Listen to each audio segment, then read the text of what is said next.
Le soleil rouge sang disparaît lentement derrière la montagne, embrasant dans un dernier regard la forêt. Le soir se prépare doucement à passer la nuit sur la terre.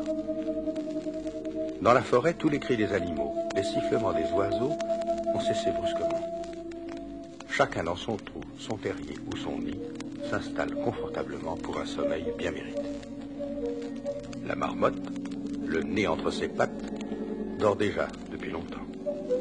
Le mulot, gourmand, croque une dernière friandise, un petit grain de blé germé. Quant aux 1000 pattes, il se déchausse en soupirant.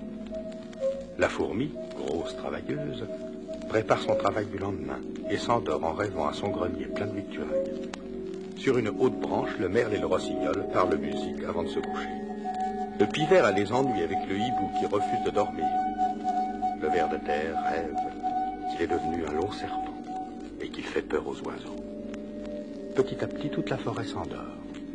Toute la forêt, non. Car au pied d'un gros chêne, un petit peuple se prépare à veiller. Un petit peuple de champignons sent qu'il va pleuvoir. Et la pluie, pour lui, c'est la vie. Tout le peuple se dirige vers le palais du roi Sep Ier pour attendre dans son parc les naissances qui vont se produire durant la nuit, sous la pluie. Le roi, un très vieux roi, installé dans un fauteuil de toile d'araignée tissé entre deux brins d'herbe, accueille son peuple avec gentillesse. Ce vieux roi champignon était né il y a de très nombreuses averses.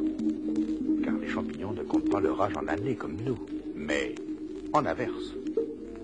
Et justement, la prochaine averse allait avoir lieu bientôt. Le roi, appelant son conseiller, lui dit « Va me chercher mon médecin personnel ». Quelques instants après, le conseiller revint, accompagné d'un vieux lutin, grand comme un capuchon de stylo. Le vieux lutin s'inclina devant le roi Sep Ier.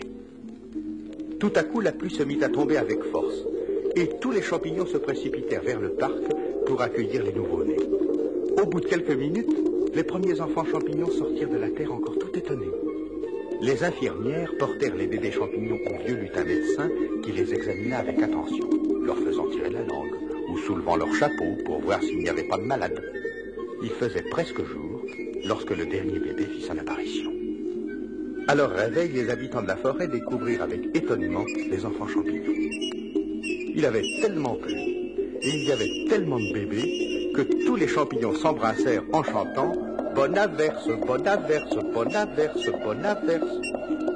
Pour les champignons comme pour nous, une averse ou une année peut être bonne ou non.